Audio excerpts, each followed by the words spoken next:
It all started the day I moved into Pine Valley Estates. I was thrilled. Brand new home, quiet neighborhood, and supposedly a friendly HOA.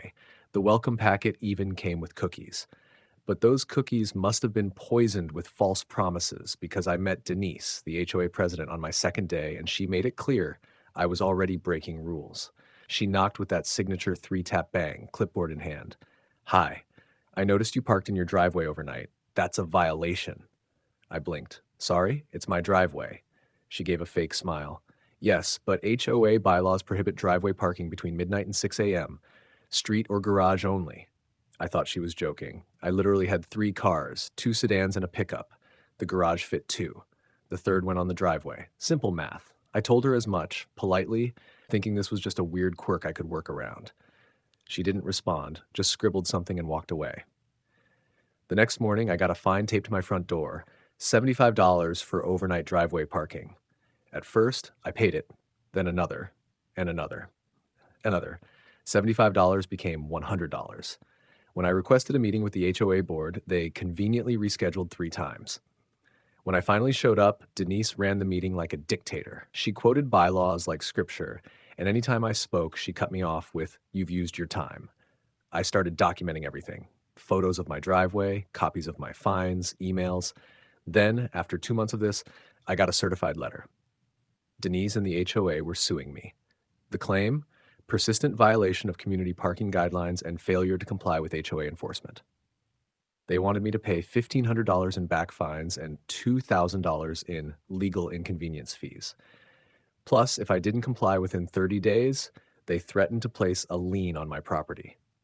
That's when I decided enough was enough. I hired a real estate attorney, a good one. Her name was Monica, and she had a sharp tongue and a sharper memory. She took one look at the HOA bylaws and said, "This clause is unconstitutional. They can't regulate use of private driveways unless there's a municipal law backing it," which there isn't.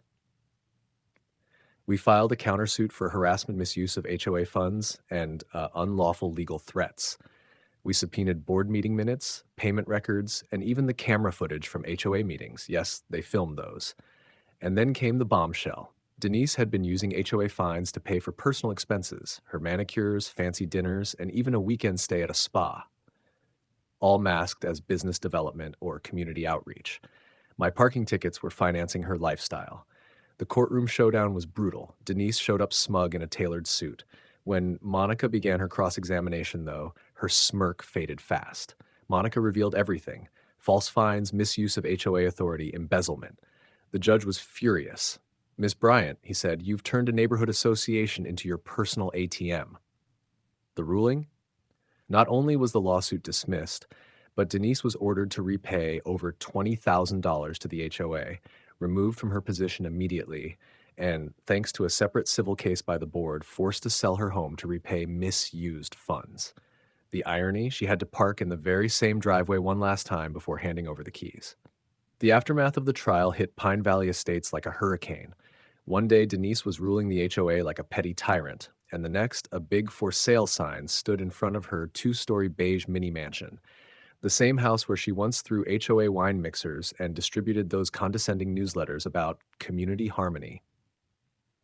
I'll never forget watching her move out. She wore oversized sunglasses, trying to keep her head high while movers hauled out her designer furniture. Neighbors watched from porches and driveways, some sipping coffee, some just quietly nodding in satisfaction. Nobody helped. Nobody even waved. I got a polite thank you email from 2 of the other board members afterward. They claimed they had no idea about Denise's abuse of power, but I knew they'd turned a blind eye. Still, I wasn't out to destroy lives, I just wanted peace. I let it go. Mostly. About a month after she left, the HOA elected a new board. It actually included a few normal residents, people like me who'd had enough of the nonsense. They rewrote several policies, including the ridiculous overnight driveway rule. Now, you can park wherever the hell you want as long as it's your property and you're not blocking sidewalks. Life finally returned to normal. For a while. But Denise wasn't done with me yet. 3 months after the trial, I started noticing weird little things. A dead fish tossed on my porch, trash dumped in my front yard, a dent on my pickup that hadn't been there the day before. At first, I thought maybe it was coincidence. Then I got a letter, unsigned, typed in bold block letters. Enjoy your precious driveway while you can. I took it to the police. They logged it, but didn't have much to go on. No fingerprints, no video. Still, I had a gut feeling. Who else had such a weird obsession with my parking habits? I installed new security cameras, high-end ones with night vision and facial recognition. I also posted signs, 24/7 surveillance, and trespassers will be prosecuted. A little overkill, maybe, but I wasn't about to get stalked over a parking dispute. Then, one night, my camera caught her. 2:41 a.m. A figure approached my driveway wearing a hoodie and a scarf over her mouth. She crouched down, pulling something from a duffel bag. When the floodlights snapped on, she bolted, but not before the camera got a clear side profile. It was Denise. I handed the footage to the police. This time, they didn't just log it, they arrested her. She was charged with criminal trespass and vandalism. At her arraignment, she tried to deny everything, but the footage didn't lie. The judge, the same one from our civil case, recognized her immediately. "Miss Bryant," he sighed, "we've been through this. I suggest you seek help."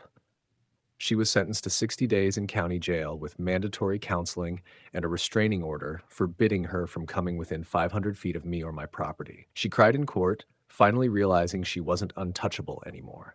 That was the last I saw of her. Since then, Pine Valley Estates has changed. It's quieter, friendlier, more human. Neighbors say hi, people help each other paint fences and pull weeds. No more fines over mailbox heights or holiday lights. It's the kind of place I thought I was moving into from the start. And me? I park wherever I damn well please. By the time Denise was locked up in county jail, I thought the storm had passed for good. My driveway was clear, my cameras were running, and the HOA had turned into something resembling a real community. I even got a handwritten apology from one of the newer board members. Things felt peaceful. But you'd be surprised how far the claws of a bitter ex-HOA president can reach. It started when I got a letter from the county clerk's office. Apparently, someone had filed a complaint against me for landscaping violations. I laughed at first, thought it was a mistake. My yard was trimmed better than most. But then it happened again and again. 6 different anonymous complaints in 4 weeks. All of them ridiculous. Mulch too dark, grass height exceeds 3 inches, invasive plant species suspected. I knew who was behind it. No signature, no proof, but come on. Nobody else would be that obsessed. Thing is, Denise may have lost her home, but she hadn't lost her little army of bitter old friends who still believed she did nothing wrong. I heard whispers at the local coffee shop about her couch surfing with relatives 2 towns over, still sending chain emails to the old HOA mailing list. Apparently she was calling me the fraud who destroyed her life. So I fought back in the most legal, above-board, official way possible. I filed a cease and desist order with the court. I made a presentation to the new HOA board, documenting every harassing complaint, matching the phrasing to old HOA newsletters she had written, even showing one of the false complaints was submitted using the same Gmail she once used to email residents. I didn't want revenge. I wanted distance. That's when the board did something bold. They issued a permanent ban, not just a restraining order. They amended the HOA bylaws to prevent any former member removed for misconduct from returning to the board, the neighborhood, or even participating in subcommittees. It was dubbed the Karen Clause, and it passed with 94% support. Honestly, the 6% probably didn't know how to vote. That decision sparked a little media buzz. A local blog wrote an article, HOA's Worst Nightmare, Finally Silenced. It spread online faster than I expected. One of my coworkers even sent me a link and said, "Is this your crazy neighborhood lady?" Meanwhile, I finally got to enjoy my life again. I built a small deck off the side of the house, right next to the infamous driveway. I put in outdoor string lights and added a few chairs, turning it into my weekend hangout spot. I even made a sign and hung it under one of the lights. Driveway King. Guests love it. Friends joke about reserving a spot on the royal court. I've even been invited to speak at a couple local HOA reform meetings, sharing my story about how one petty, power-hungry neighbor nearly turned a peaceful suburb into a legal battlefield. But Ethan, my neighbor across the street, said something last week that really stuck with me. He walked by, saw me sipping coffee on the deck, and smiled. You're like the HOA whistleblower, man. You didn't just win, you made this place livable again. Maybe that's true, or maybe I just got lucky. But either way, Denise was finally out of our lives. And my driveway? It stood as a monument to common sense winning over control freak chaos. 6 months passed since the final blow. I hadn't heard a peep from Denise or any of her cronies. My driveway was mine again, my cameras stayed quiet, and the HOA finally acted like a support system instead of a surveillance squad. Life was calm, normal, peaceful. Then I got a call from a reporter. He said he was writing a piece on HOA power abuse and that my name had come up in multiple sources. I asked how he got my number. He said one of the new board members had mentioned my story and thought I might want to speak on the record. At first, I declined. I didn't want more attention. But the more I thought about it, the more I realized this wasn't just my story. It was bigger. HOA abuse is real, and thousands of people are silently suffering under the same type of tyranny I faced. So I agreed. The article dropped 2 weeks later, titled, "When the HOA President Becomes the Villain, a Driveway Saga." It was clean, well-written, and didn't even use Denise's real name. But the internet being the internet, people connected the dots fast, and that's when everything exploded. Within days, the article hit Reddit's front page. YouTubers did reaction videos. A subreddit called r/ho nightmares reposted the entire court transcript. My inbox filled with messages from strangers thanking me for speaking up, sharing their own HOA horror stories. One woman in Nevada said her HOA fined her $500 for leaving her trash bins out 10 minutes past pickup. A guy in Arizona told me his HOA once threatened to remove his solar panels because they were too shiny. Apparently, I'd become some kind of folk hero. People started calling me Driveway Dave, though my name isn't Dave. Memes popped up showing me standing tall on a perfectly paved driveway with a crown on my head. I couldn't stop laughing. But of course, not everyone was a fan. I got an anonymous email from a burner address. Just 4 words, "You think you won?" I didn't reply. Didn't need to. I had already won, and they knew it. Besides, the message didn't scare me. It only confirmed what I already knew. When people like Denise lose power, they don't let go quietly. They cling to it like it's their last breath. But no amount of anonymous emails or threats could undo the new normal we'd built. Pine Valley Estates, it thrived.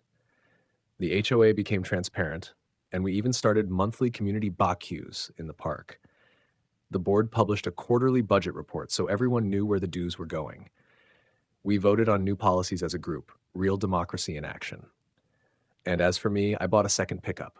Not because I needed one, but because I could. I parked both trucks side by side in my driveway every night. No tickets, no warnings, just peace. Sometimes I sit on my deck, look out at those 2 trucks, and think about how close I came to losing it all over a slab of concrete. But I fought back, and I made damn sure nobody else in this neighborhood would have to deal with another Denise ever again. The end.